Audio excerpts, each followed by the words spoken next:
Welcome, technicians, to my portion of the 2016 Technician Skills Day. This is going to be a brief pharmacology review going through a variety of topics, kind of in a review of systems fashion, and then we're going to relate that to some stocking tips and the way our workflow works in the central pharmacy. This presentation was originally done a bit ago, but there wasn't a lot of attendance, so I don't think anyone was actually there who would be in the skills day today. So hopefully this is all new material for you guys.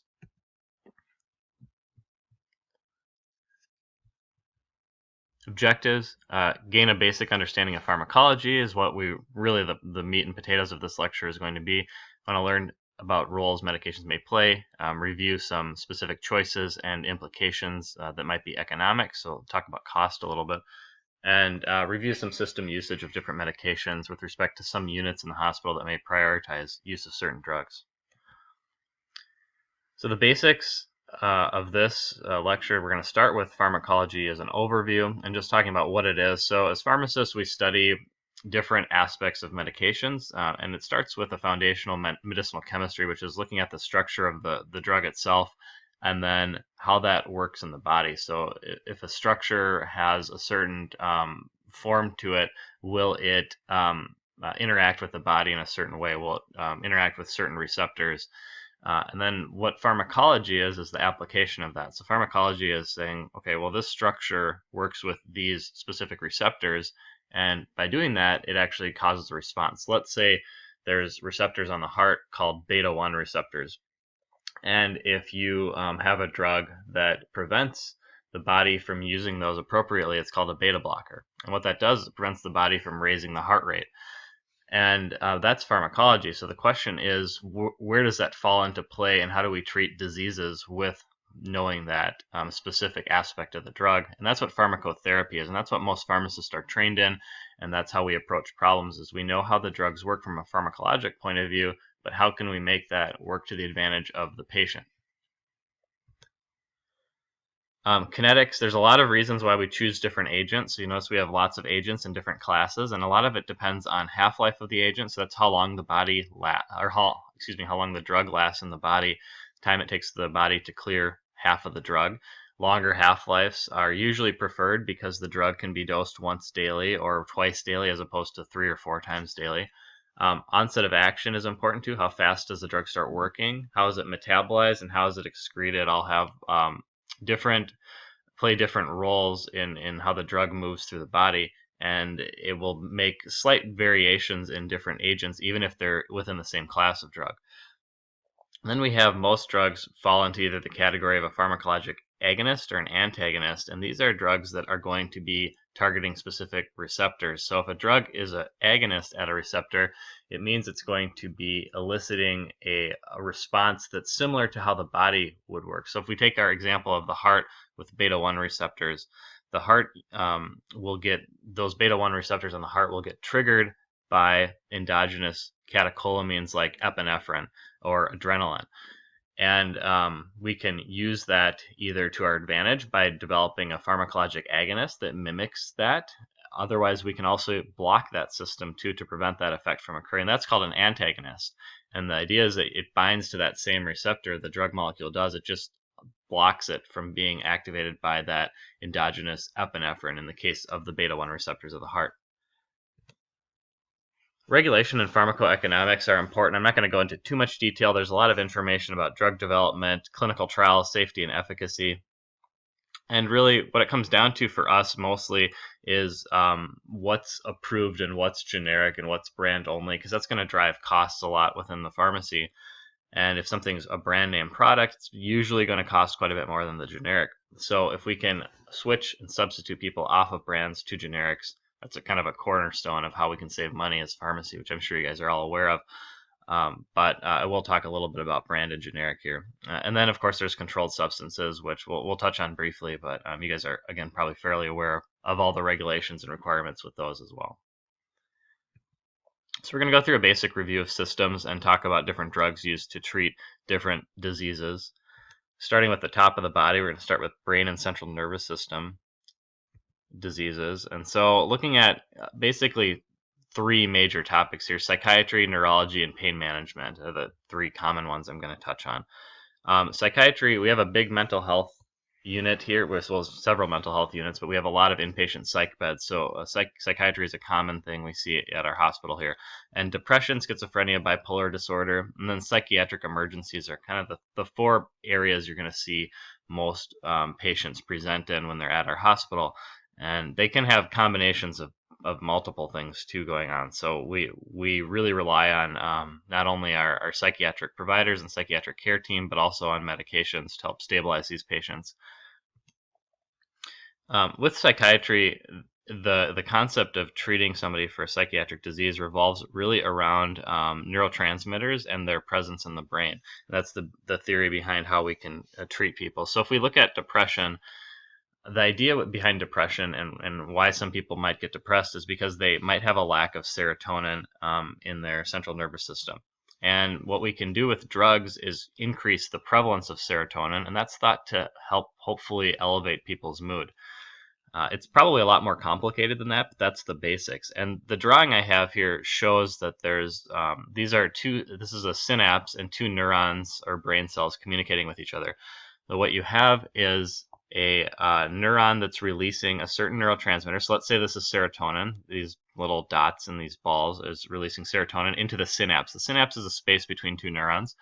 And then when this neuron releases serotonin, this other neuron has receptors that interact with that serotonin, and that creates a down channel effect where that neuron is interacting, and ultimately that eventually should elevate somebody's mood.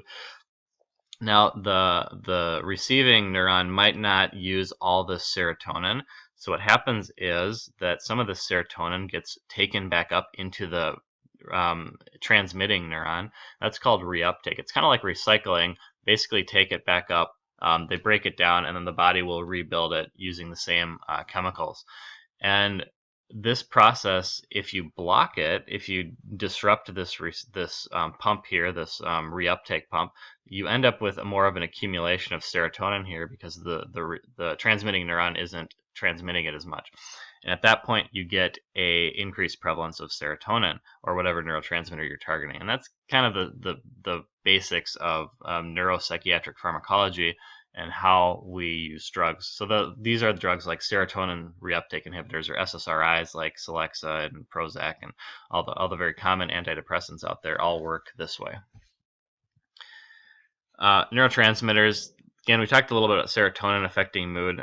We can also affect norepinephrine within the brain. Norepinephrine is also a common part of our flight or fight response and causes increases in heart rate and increases in respiratory rates when we're in a fight or flight situation. But in the central nervous system, it can also affect mood and also energy levels. And then there's dopamine, which is primarily associated with pleasure. GABA is a mediator called gamma aminobutyric acid, and that has sort of an inhibitory response in the brain. So by affecting that, we can help calm people down potentially, or decrease mood swings for bipolar patients by increasing the body's natural inhibitory response mechanism. So a couple different ways we can mimic the way the body works and hopefully augment the way the body works to help people who have psychiatric disorders. So antidepressants, again, they inhibit reuptake of neurotransmitters. For the most part, serotonin, also norepinephrine, and maybe some dopamine with a couple agents like Wellbutrin. So major depression, panic, obsessive compulsive eating disorders, smoking cessation, they're all treated very similarly. And it's interesting because they definitely aren't all the same. They're quite different illnesses, but we found that the same drugs really work for all of them, interestingly enough. And this is a list of our antidepressants. You can see I kind of broke it down. You have the blue drugs, which are the serotonin focusing drugs. You have Wellbutrin, which is sort of on its own island, which is a dopamine agent. And you have venlafaxine and duloxetine, which work with serotonin and norepinephrine. And then you have the black ones at the bottom, which are a bit of a mixed bag. Most of them have some serotonin aspect, but they don't all have a specific mechanism that's well elicited. These drugs are generally pretty inexpensive, which is nice. There are some newer ones like Vibred, which is expensive, but for the most part, they're pretty cheap. And formulary, we usually have all of them because, again, we have a big mental health area, so we're going to stock these medications or keep them on hand. And side effects with these drugs, usually some might cause sedation. But mostly they're well tolerated. Sexual dysfunction is a big component of SSRIs as far as a side effect, but not as much with the non-SSRI agents. Schizophrenia is a much more difficult disease to treat and much more complicated than standard depression. It involves delusions, paranoia, hallucinations, aggressive behavior, blunted emotions. They say people have a flat affect. This is a blunted emotional response, and limited cognition. And we have a lot of medications that work in this category. The first four, I think, are some of the more common ones, or first three, excuse me. The blue ones are first generation antipsychotics, and the green ones are all the second generation. The second generation ones work a little bit differently. They target many more receptors in the brain, whereas the first ones just really target a specific group of dopamine receptors. And what that does is it prevents these delusions and intrusive thoughts from occurring. The problem with doing that is sometimes you also increase the amount of emotional blunting you're doing. So people might get relief from their delusions and hallucinations, but their cognitive abilities might decrease as well being on these drugs. And also they're kind of sedating too. So second generation antipsychotics are a little bit better tolerated and seem to have similar efficacy as far as decreasing hallucinations and the psychosis component as the first generation drugs like haloperidol, but they aren't quite as sedating. They do come with their own side effects. Some of them cause a lot of weight gain, and some of them have maybe some more GI related side effects like dry mouth or constipation and diarrhea. Bipolar disorder is a variable disease too. There's a lot of different types. There's type 1 and type 2, which could be full mania versus hypomania, which is just a more mild version of it. And treatment is quite variable depending on what stage of bipolar you're in. Lithium is a drug we use quite a bit here at Abbott, and it's got an unusual mechanism, so I'm not going to go into it, but it is really just a lithium salt, and it works in the central nervous system on a bunch of different receptors. You have some other drugs that are all listed in green there: divalproex, carbamazepine, lamotrigine, topiramate. These were all originally developed for as anti-epileptic drugs for seizure treatment, but they also work well for bipolar to blunt those spikes, either depressive spikes or manic spikes. And then sometimes people with bipolar might also have a psychosis component to their disease, and they might need to be treated with an antipsychotic like you see here. These you would recognize from the previous slide of antipsychotics as second generation antipsychotics, which are commonly used in bipolar as well. So you're seeing already that these diseases bleed together a little bit. And also it's not uncommon for a bipolar patient to be on one of these drugs and also maybe be on an antidepressant too. Anxiety is something that we usually treat very similar to depression, but we can also treat anxiety more acutely. Antidepressants generally take a while to work. You're looking at a couple of weeks before you really see a full response from them. Anxiety, we can treat them the same way, but it's still going to take a few weeks. With some drugs, specifically the benzodiazepines, they do work quite quickly. And these drugs are probably all ones you're familiar with. They're all controlled substances, and they're really widely used throughout the hospital for the most part, especially these first four, and then maybe Valium as well, and then occasionally we use Librium. And then I put the Ambien, Sonata, and Lunesta drugs here because they're sort of benzodiazepine-like. They don't work quite the same way, and they much more focus on sedation, which is why they're good for sleep. But we use these drugs for all types of different purposes. For example, clonazepam and alprazolam are mostly for anti-anxiety alone, whereas lorazepam, while it can be used for anxiety, is much more common at our hospital as a medication to stop seizures. Midazolam is also a drug that can be used to stop seizures, but we also use it in our ICUs and drips to help with sedation. And so these drugs have a lot of different functionality, and especially in an acute care institution like ours, we find them very useful, and we see them stocked all over the hospital. They do cause quite a bit of sedation. They can make people feel disinhibited, and addiction and tolerance is a problem. And if you do take a lot of them, withdrawing can cause seizures, so it can be quite problematic. With psychiatric emergencies, patients may be in a situation or state of mind where they're posing a threat to themselves or staff. So we have multiple options. Most of these are antipsychotics that are preferred agents, so haloperidol, IM or IV, olanzapine we can give IM. We can also give an orally dissolving tablet, which works fairly quickly. And you have a couple other options here. Lorazepam is, again, a common one. However, sometimes giving a benzodiazepine to somebody who's really agitated can actually increase agitation, paradoxically, even though it's more of a sedative and anti-anxiety medication. Sometimes it does cause a bit of delirium, interestingly enough. So usually in these cases, we prefer to stick with the antipsychotics, or at least combine an antipsychotic with a benzodiazepine if we're going to give lorazepam.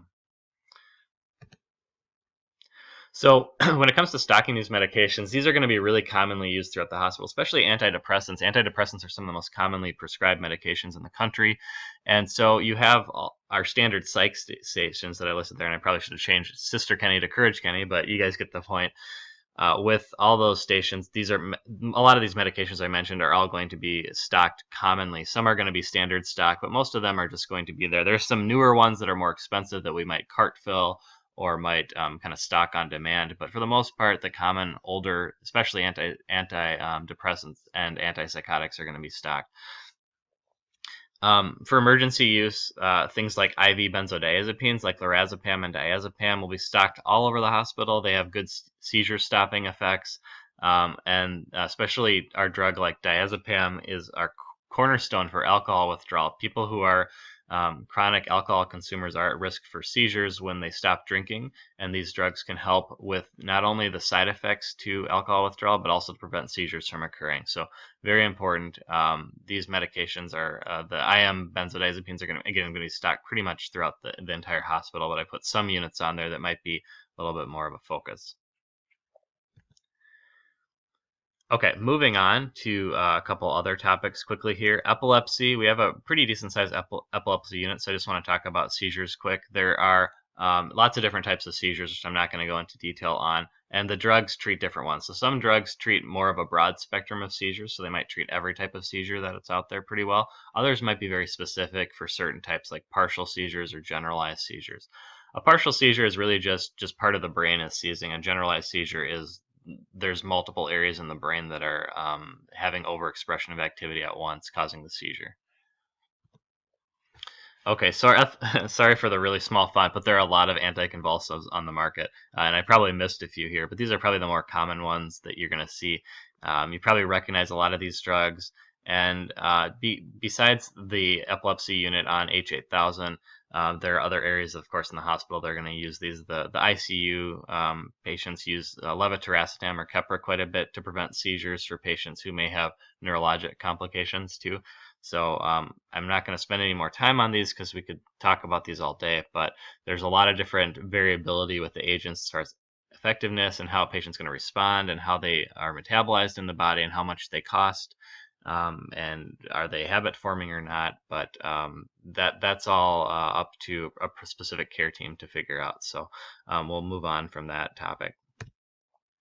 Pain management is something that in a hospital is key, and it's going to be something that's seen all throughout the hospital. There's different types of pain we can manage. Somatic, usually the musculoskeletal system. So this is something that's going to be maybe like if somebody sprains an arm or pulls a muscle.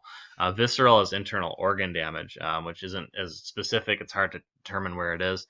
And neuropathic is this tingling sensation, pins and needles sensation, usually in the extremities, sometimes associated with diabetes, but other patients, non-diabetic patients, can have it as well.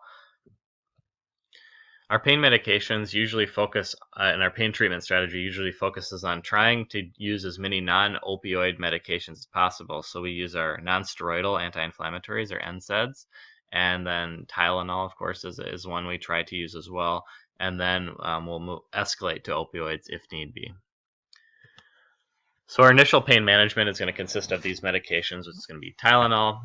Aspirin's not really used for pain anymore. Some people might take it. Aspirin, to get a good pain response from aspirin, you have to take a lot, and it tends to be a little bit hard on the stomach, so most people don't tolerate it very well. The NSAIDs, which are all in green here, are much more common, and ibuprofen, of course, ketorolac, and naproxen, all being used very commonly at our institution. And there's more on here that I didn't list too. Celecoxib or Celebrex is a more target-specific NSAID that doesn't have NSAIDs can have some problems causing issues within the intestinal tract because you end up decreasing the body's ability to produce a specific defense mechanism, and you can end up with a GI bleed in some cases, which is rare, but celecoxib is thought to prevent that. So that's one of the major differences with it. It's a specific, more specific, target-specific NSAID, whereas the other ones are more general as far as what they target and how they decrease pain. And they all work basically by decreasing the body's ability to produce inflammatory mediators, so they decrease inflammation that way, which in turn helps with pain. Opioids are used all throughout the hospital and are very common first-line agents for really high levels of acute pain, so post-surgical pain. The idea is that you don't want to use opioids for chronic pain if you can avoid it, so you want to try some other options. But we do get patients who are chronic pain. Maybe they're have cancer or some other disease that's causing chronic pain that they end up on an opioid regimen, so it's not uncommon. But especially for the acute pain, we're going to see that all throughout the hospital with our oral and IV products like Dilaudid and oxycodone, and our Norco products and stuff, of course, are very high users in fentanyl as well. Headache, just touch on briefly. The triptans are a series of drugs that a lot of people take for headaches and migraines.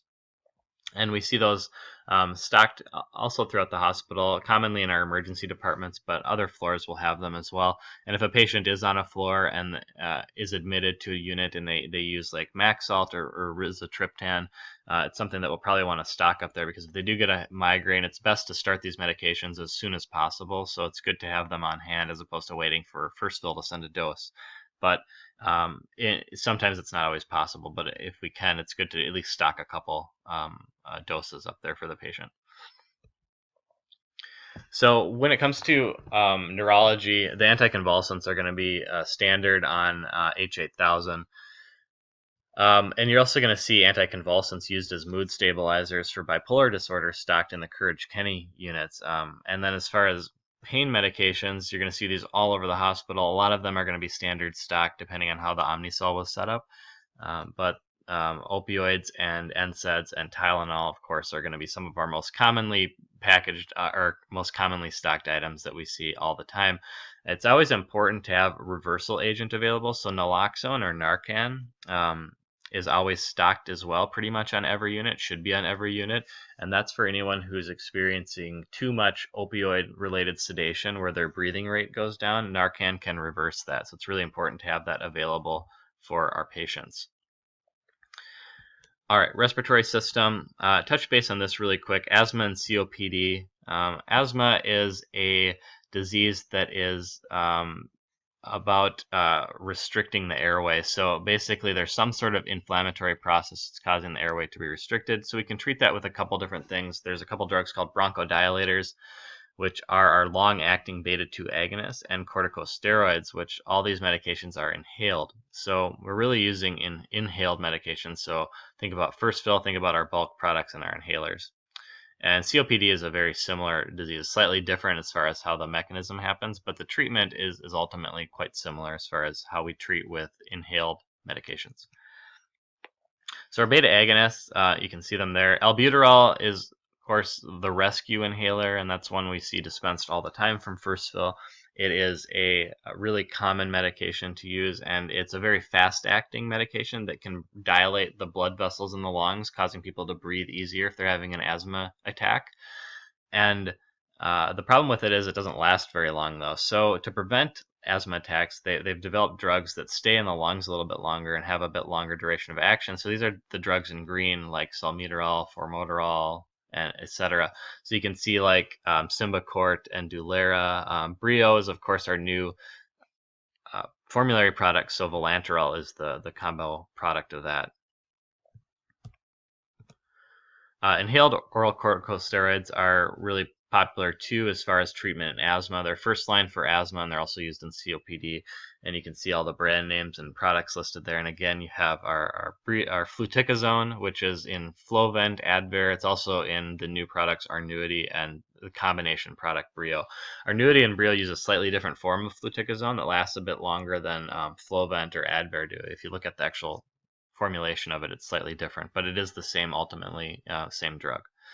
Because these drugs are going into the lungs, they have very little side effects within the body. So that's a nice advantage to treating pulmonary disorders, is because you can keep your medications pretty much centered and focused in the lungs without having to worry about the person having too many side effects outside of those medications.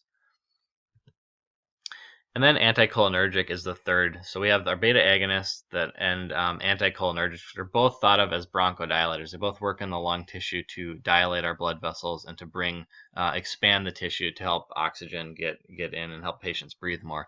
And Spiriva was our longtime drug of choice here. And then we, of course, just switched again to the Ellipta product. And this one's called Incruse, which is the newer anticholinergic, umeclidinium, and there's a couple other ones too on the market. Ipratropium is a really common one we use here too. It's a combination product with Duoneb, ipratropium plus albuterol, and that's going to be stocked all over the hospital too. So nebulizers and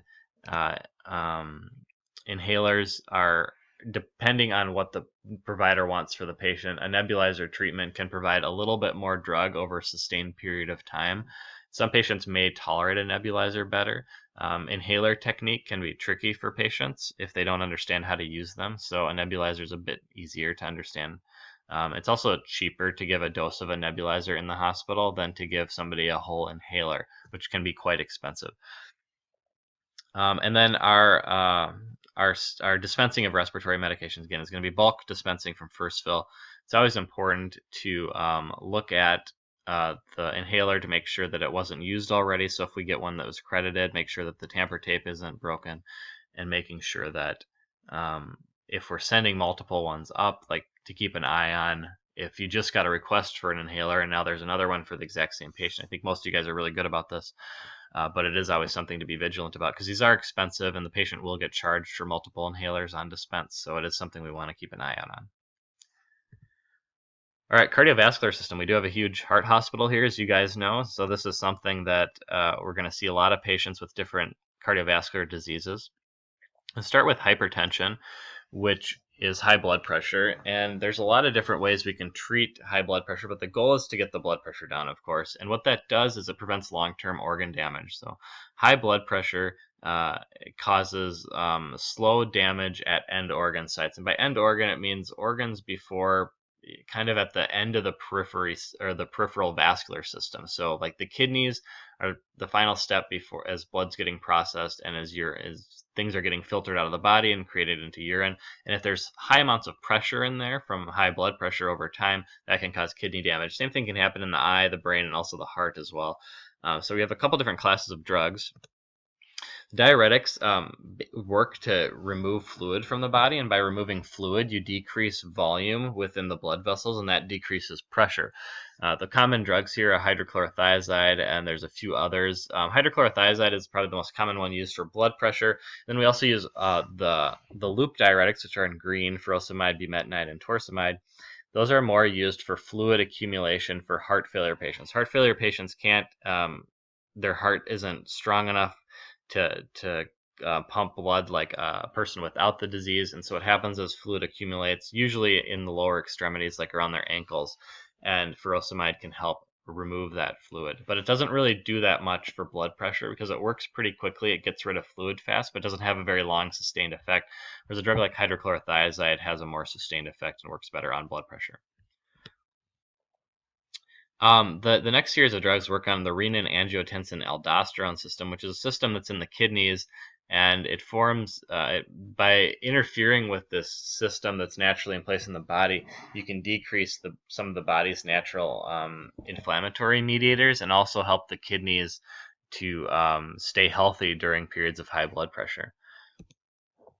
So the drugs we use that block specific conversion of some of these mediators, like we call them angiotensins, or they block the specific receptor that they act on. But basically, they're either used.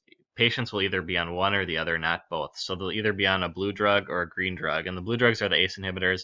And I only listed a couple of them. There's a bunch of them. They all end in pril, but these are probably the more commonly used ones. Specifically, lisinopril, of course, going to be by far the most common one. And then we have our ARBs, which are in green. And you have the sartan drugs, so losartan probably and valsartan probably being the two most common, and the other ones are not. Losartan and valsartan are generic. The other ones are brand name. It's a big reason why we use those two, because of cost. Calcium channel blockers, very common.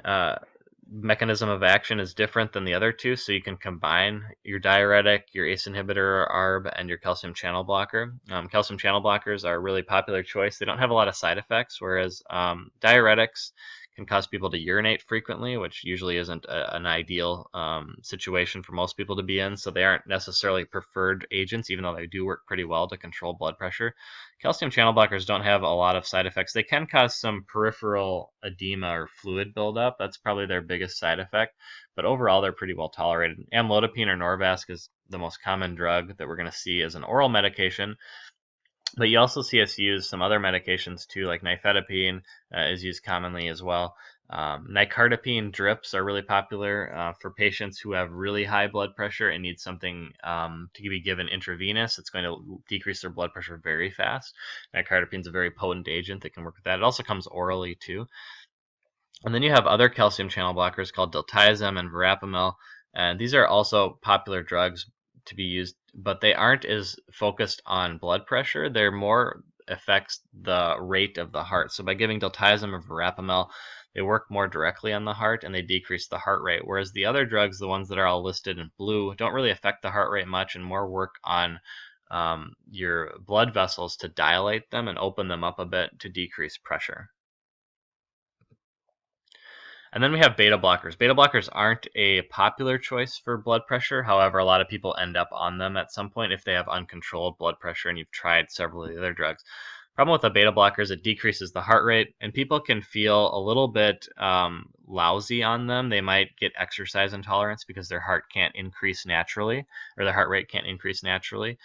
So people don't always feel the best on beta blockers, which is why we try and avoid them if we can. There's a couple diseases we have to use them for, like people who have heart failure and people who have had a heart attack in the past. The evidence is really strong that beta blockers help those people substantially. But for just plain blood pressure management, they're probably going to be about a fourth line agent. So we're going to try all the three other ones. So your ACE or ARB, calcium channel blocker, and your diuretics are all kind of considered to be within the first line realm of acceptability, with some of them being a little bit better than others, having better side effect profiles than others. But beta blockers are a step down from that. And even though they do lower blood pressure, again, they have some side effects with them. So metoprolol, atenolol are probably the two common ones, and carvedilol as well. Carvedilol, labetalol, and propranolol are in green because they are non-selective, whereas the blue drugs work directly on the heart. They don't really work anywhere else. The other drugs might be non-selective. So there's other beta receptors. There's beta-1 receptors, which are on the heart, and there's other beta receptors throughout the body. So if your beta blocker is non-selective, there are beta receptors in the lungs, as we talked about with the beta agonists, the long-acting beta agonists that are pulmonary medications. So if you block those receptors too, you can cause some issues potentially with the pulmonary ability, with your lungs' ability to dilate properly. So there are some side effects potentially there for the non-selective ones, but there are some advantages to them too. They might have some other effects on different receptors too that work synergistically with their beta blocking properties. Other ones we have clonidine, methyl-dopa, hydralazine are some common ones here. We see hydralazine used a lot in pregnant patients. Clonidine is a drug that's pretty popular, and it works fairly quickly even if you take an oral tablet, which is a nice reason to use it. It also has a different mechanism of action than any of the other drugs. It works in the central nervous system within the brain, causing some alteration. It works on some receptors in the brain, and it causes a downstream effect that ends up decreasing blood pressure in the body. So we like to combine clonidine with other regimens because if somebody comes in and they're on all 4 of the other drugs we already talked about, clonidine is an option that will work differently than those ones. Same with hydralazine, it's also similar. For cholesterol, we have mainly statins as far as the drug that's going to treat this. And the reason why we treat cholesterol is over time, high cholesterol levels can build up can cause a buildup within the blood vessel walls, specifically within the coronary arteries. You can see this diagram here. And over time, this cholesterol plaque will build up, and at some point it gets so large that it might burst open, and then that you have some inflammation going on. What that does is not only does it narrow the artery so blood can't flow through as well, that's a problem, but the second problem is once that bursts, you end up with platelets and clotting factors getting to the site, and then you end up with a clot in that area too, which can cause a full-on heart attack and a complete stoppage of blood, and of course that can be deadly. So by preventing this process from occurring, you end up with a fairly decent increase fairly decent decrease in heart attacks and in improvements in overall mortality benefits for patients. So we're basically allowing people to live a longer life by decreasing their body's ability to process cholesterol quite the same way it would have otherwise. And the statin drugs, which everyone's probably heard of, are the most common ones in this mechanism. What they do is they reduce production of cholesterol in the liver. They inhibit a specific enzyme that decreases that is responsible for cholesterol production. There's a couple different types of cholesterol, and what we're talking about here is LDL cholesterol, which is considered to be the bad cholesterol. And that's one that is thought to bring, it's actually a protein that transports cholesterol throughout the body, and it's thought to bring proteins to places like bring cholesterol to places like blood vessels. So our drugs here are all the statins, and you can see them. They're all probably used here to varying degrees. Crestor and Lipitor and Simvastatin, Zocor are probably the most common ones, but we do see them all used fairly often here. Some other cholesterol medications are listed here. I'm not going to spend time on this slide. We do see them prescribed occasionally, but the statins are the primary therapy here. They do have some nuances with them, but they aren't. The bottom line is statins have the most evidence as far as what's been studied the most and are the most potent agents we have right now. Antiplatelet and anticoagulation are a cornerstone of some cardiovascular diseases, and the idea is we want to prevent clots from forming. And what that does is it prevents strokes, heart attacks, new clots in the deep veins of the legs and possibly arms, new clots from forming in the lungs, which is a pulmonary embolus. And there's some other aspects to them too. We have a couple different medications that work to prevent these, which we'll go through. First, the antiplatelet agents. There are a few different drugs in this class, aspirin being the most common and one that it seems like almost every single patient in the hospital is on, and we're going to stock all over the place. Plavix or clopidogrel is also quite popular, and at our hospital we like Brilinta a lot too. It's one of the drugs we stock in our level 1 kits, and the reason is it works very quickly.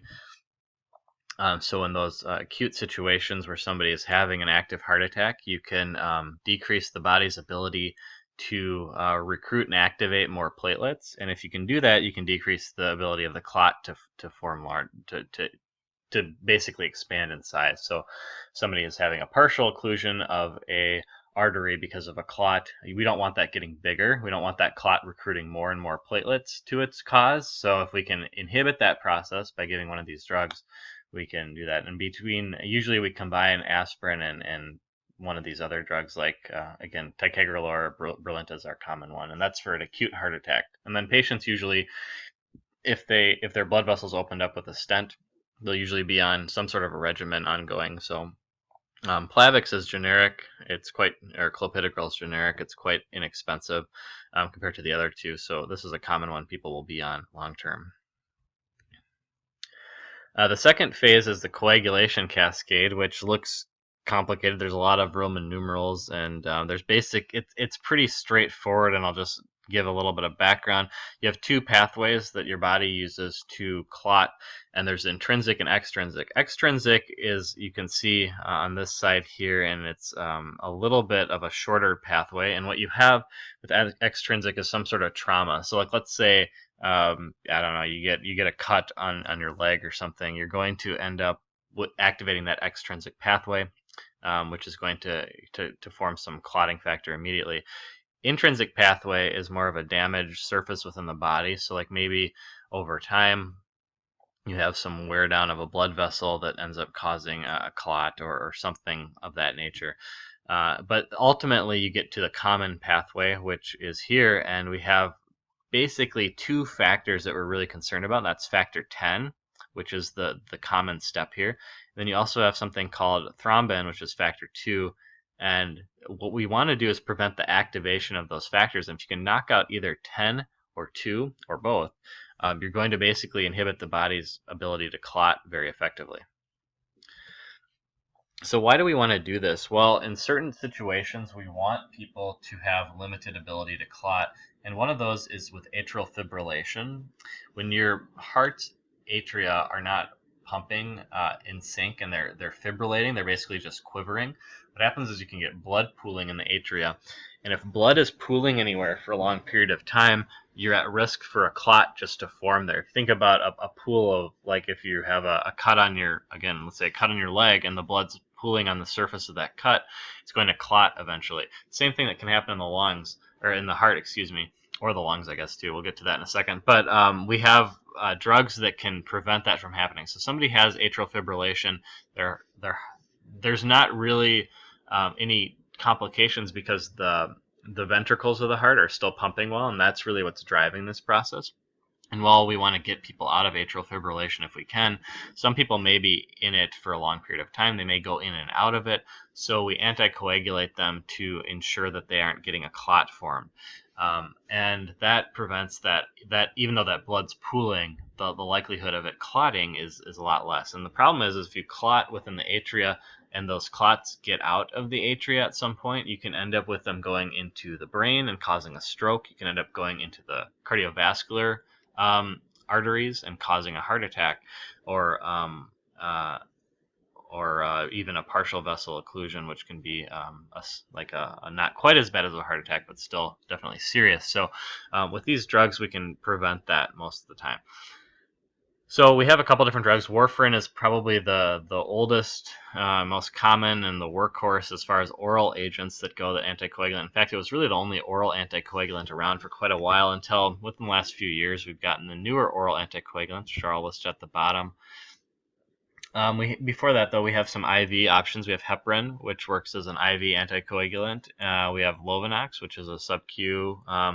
We don't really use dalteparin here or fondaparinux down here, but those are also subcutaneous injections which you can give that are kind of similar in presentation to Lovenox. There's a couple other, argatroban and bivalirudin are other IV agents that are options. And then we have 3 new anticoagulants, fondaparinux, rivaroxaban, apixaban, and dabigatran. And so dabigatran is different than the other two. We'll start with the rivaroxaban and apixaban. They're factor 10A inhibitors, and they're probably the more common ones.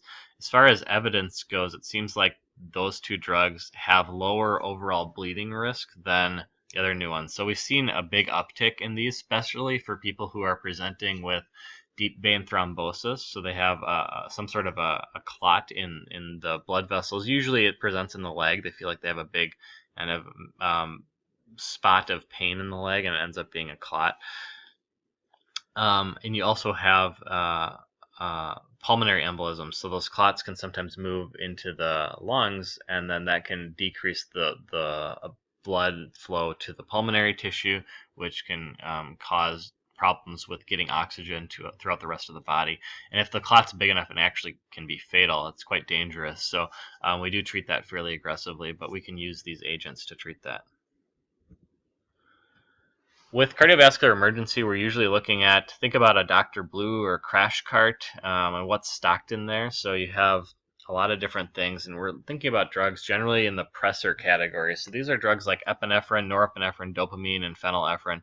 What these drugs can do in a situation where somebody's heart stops, or they're in some sort of an arrhythmia where their heart's not beating properly, we can help support blood pressure with these. So by giving somebody epinephrine, it can help with their body's ability to restrict in the peripheral system, so it can shunt blood to your core, which can help give your heart the volume it might need to pump better. And these drugs also work on the heart too as well, some of them. So like phenylephrine, for example, doesn't work on the heart at all. Dopamine works a little bit more on the heart. So depending on what your situation is, you can tailor these to different patient scenarios. We also use atropine. Sometimes atropine can help for people with really low heart rates in some situations. Sodium bicarbonate, those big syringes, are commonly used too. If somebody's having an acute emergency, a lot of times they end up with with some tissue damage, which can cause them to be a little bit, their pH can drop a little bit, causing them to be acidotic.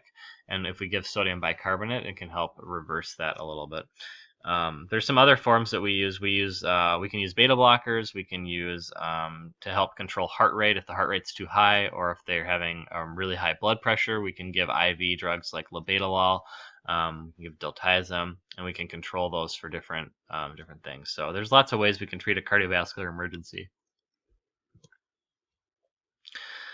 So with cardiovascular medications, besides the heart hospital, you're really going to see these stocked all over the place. And the oral antihypertensives and cholesterol medications are probably some of the most commonly prescribed drugs in the country.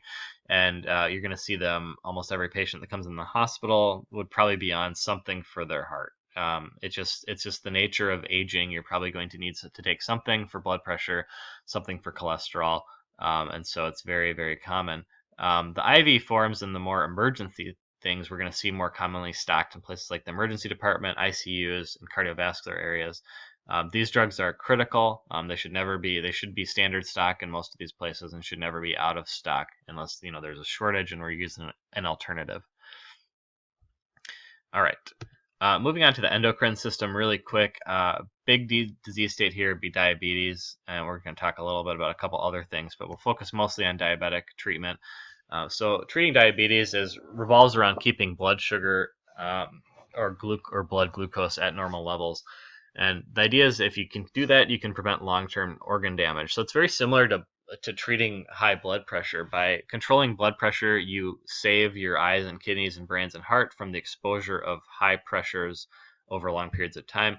With diabetes, you have lots of extra glucose in the bloodstream, and that can also wear down the end vasculature as well. So as blood vessels get smaller, they're more prone to problems with blood pressure and problems with blood sugar. So that's why diabetic patients, for example, if they're not well controlled, might get pains in their hands and their feet, those neuropathic pain, tingling, pins and needles type sensations, because they've probably got the small blood vessels within those areas worn down over time. There is type 1 and type 2. Type 1 is insulin dependent, meaning you have some sort of disease you were born with. Usually it's onset in early or mid-childhood or adolescence, where your pancreas does not produce insulin. And it's an autoimmune disease where your body basically attacks certain cells in your pancreas, causing you to not produce insulin properly. So it's quite a bit different of a disease, and you have to manage it with insulin products. Whereas type 2 diabetes is usually a cause of having too much blood sugar in your body for too long a period of time. You end up with insulin resistance. Ultimately, what happens is you try different medications to help the body restore those, and those patients can end up being on insulin too. It's not like a type 2 can't take insulin, but a type 1 diabetic doesn't take oral medications like metformin for diabetes. That wouldn't work for type 1. They have to be on an insulin regimen. So talking about insulin first, we have a couple different products we carry here, and there's a few more that I didn't even mention, but Glargine or Lantus and Novolog being our two formulary agents, and then there's a variety of other ones that stick out too. So we'll stick to Lantus and Novolog for the sake of time, but Novolog is the mealtime insulin. That's a fast-acting insulin.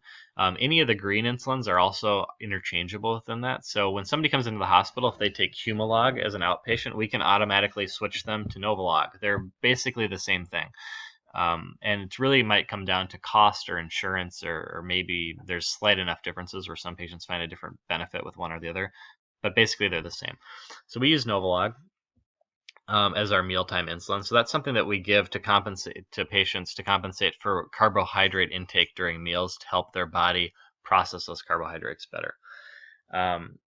Then we have longer acting insulin. So this is a basal rate of insulin. Everybody who's not a type 1 diabetic has some sort of basal insulin in their body that's ready to kind of help with any carbohydrate ingestion before the pancreas can spit out a large amount of insulin or more of a bolus of insulin that can help with a larger meal.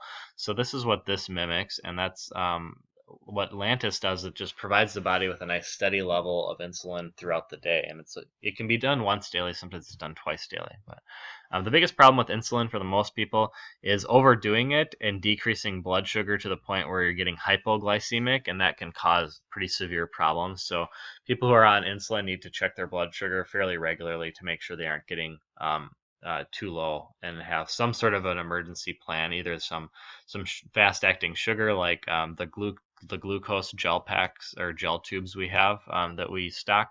That's a common product that people might take if they get too low blood sugar. We can also, for somebody really low, we can give them IV dextrose and bump their blood sugar up quite quickly.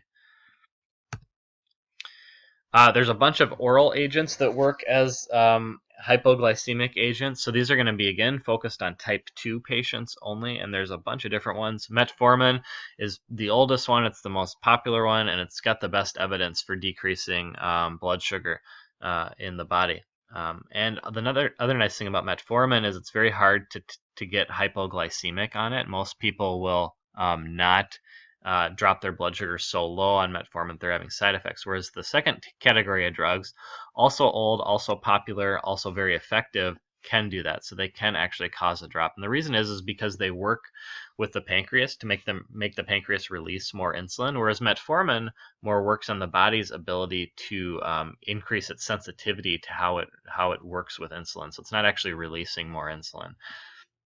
And there's a myriad of other drugs that I'm not going to go into details. They all have different mechanisms of action, so people can be on multiple ones. Most of the other ones, when we go down the list, are more expensive than our first 4 options here. And then at the very end, we have like a fairly new class of drug, brand name Invokana, and we're starting to see patients coming into the hospital on those too. So there's a lot of treatment fluctuation with diabetes as far as what people might find works, and some people may respond really well to one drug and other people may respond really well to the other. So it really is patient specific in a lot of situations. When we're stocking these, the oral medications are going to range from really common, like metformin and glipizide, to pretty rare, like Invokana. So some stuff is going to end up on the cart, like if somebody's on Invokana, or even some of the other drugs going to end up probably on cart fill. Other ones we might stock small amounts of while they're in inpatient, and then there's, of course, ones that are going to be stocked everywhere, like metformin. Our insulin pen process hasn't changed recently, but we are doing the patient-specific pens, and that's designed so that the patient can take that home when they discharge. So that's why we put that label on the bag. It's got everything that the Board of Pharmacy requires of us to have, saying that the patient is on this. It's got the doctor's name on it. It's got the manufacturer on it.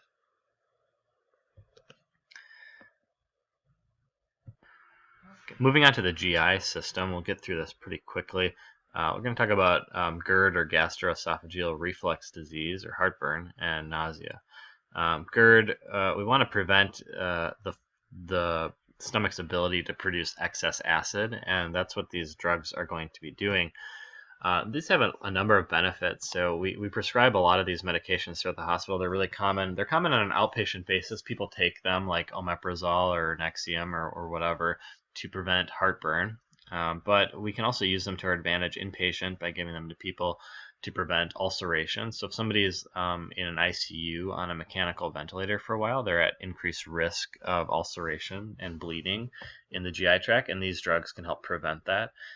These drugs also, if somebody has an acute GI bleed, so if they come into the ER and they're bleeding from somewhere in their GI tract, we can give these drugs, and that can help decrease the damage that causes too. So common drugs, we use pantoprazole as both our IV and oral option, which is our formulary agent, but really they're all interchangeable. And then we use famotidine as our histamine 2 blocker. So the big difference between a proton pump inhibitor, which are the blue drugs, and histamine 2 blocker, which are the green drugs, is the mechanism. But they basically do the same thing.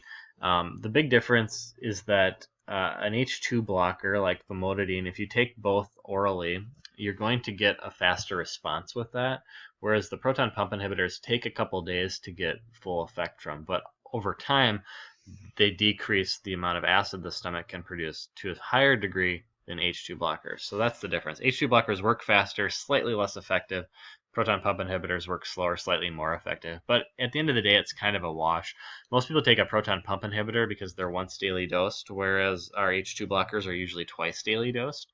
But the H2 blockers you can take as needed too, so that works as well. In the hospital setting, IV use, H2 blockers are much more preferred if you're giving an IV agent because they have a much lower cost associated with them. The IV proton pump inhibitors can be a bit expensive, so we prefer like IV Pepcid if we're going to do that.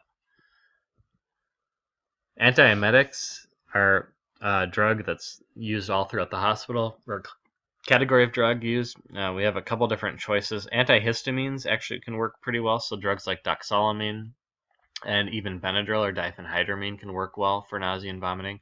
Then we have more of the core nausea and vomiting like prochlorperazine, metoclopramide, and then we have ondansetron. I put droperidol on here because who knows if it's ever going to come back. Maybe it will be surprised one day and we'll all of a sudden have droperidol, but it's been on shortage for quite a while, so I wouldn't hold your breath if I were you. These drugs work by, they're kind of complicated in how they work. They all have different receptors they target, but they work in what's called the chemoreceptor trigger zone within the brain.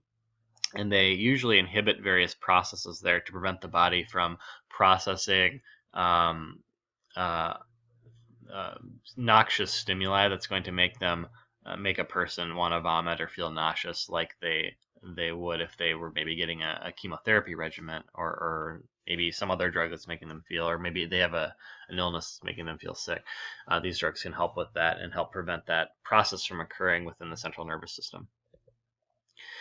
Acid suppressant agents and antiemetics throughout the whole hospital, really commonly used medications. The antiemetics, we again have drug shortages, like droperidol's been on shortage. We haven't had a big shortage of anything else, but for a while there, we were kind of going on and off different ones. Right now, we've been, I think, pretty stable in everything except droperidol. So you're going to see these really commonly used in the emergency department and oncology units. Like I know the ER stocks like 60 Zofran, so we're using tons of that for the acute problems we occur there. But you're going to see this all over the hospital. Again, really, really common medications, both IV and oral.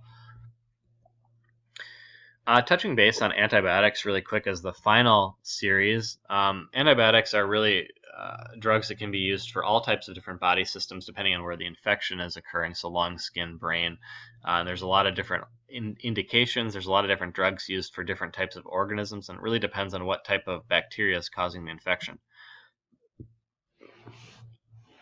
So these are really common drugs we use at Abbott, and there's a variety of different categories. So the blue drugs are penicillins, the green drugs are cephalosporins, the red are carbapenems. They all fall in within the category of beta-lactam. Oh, I guess aztreonam is not technically a carbapenem, so I won't lead you astray there. But we have a variety of different products here. Some of them are oral only, like amoxicillin, cephalexin. Some are IV only, like ceftriaxone or primaxine. They basically just have varying spectrums of activity. For example, standard penicillin still has some roles in therapy, albeit very few. Cephalexin is kind of a basic drug used to treat skin and soft tissue infections. And then we have drugs like cefepime and primaxine, which are used, and piperacillin tazobactam or Zosyn, which are used to treat really advanced infections and have a very broad spectrum of activity as far as how many different types of bacteria they cover. Agent variability, we have some specific ones on formulary. Cost is a big driving force because we use so much of these drugs. If we can even find one that's slightly, like a couple dollars less expensive than another one over the whole Alina system, that's a big cost savings if we can find something like that. So that's usually a driving force. And of course, we want to make sure we're giving the patient appropriate therapy, but if we can get one that's slightly less expensive, that works great. Other antibiotics, I just threw them all on one slide. There's tons of them out there. Some of them are oral, some of them are IV. Basically, it's a matter of, as far as stocking goes, we have some that come as mini bags with the vials. Some of them are pre-mixed solutions, and some of them, of course, recompound. So it really depends on the drug and where things are going to be stocked. And as you guys know, there's a variety of presentations of antibiotics out there that we could possibly be giving to patients as far as oral, IV, whatever. Antifungals and antivirals are some other ones we see used occasionally. Some of these are more common than others, but most of them we don't really see stocked a whole lot of places because they aren't super commonly used. Some of them are quite expensive, like the HIV medications, which are antiviral, are expensive, so that we don't even pre-pack those because we want to keep those in their bottle and we don't want to have them expiring on our shelves. Some of the antifungals like fluconazole may be a more common one we see used, IV or PO, and some of the other ones are quite unusual and are going to be very patient specific for very specific diseases.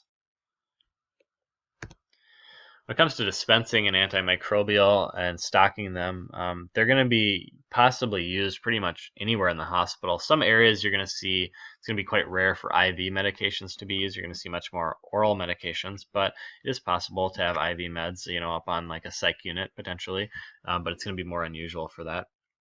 In the ICU and ED, some of the more broad spectrum IV medications like our cefepime and Zosins and Primaxins, those are going to be stocked more commonly, and those are all mini bag plus products.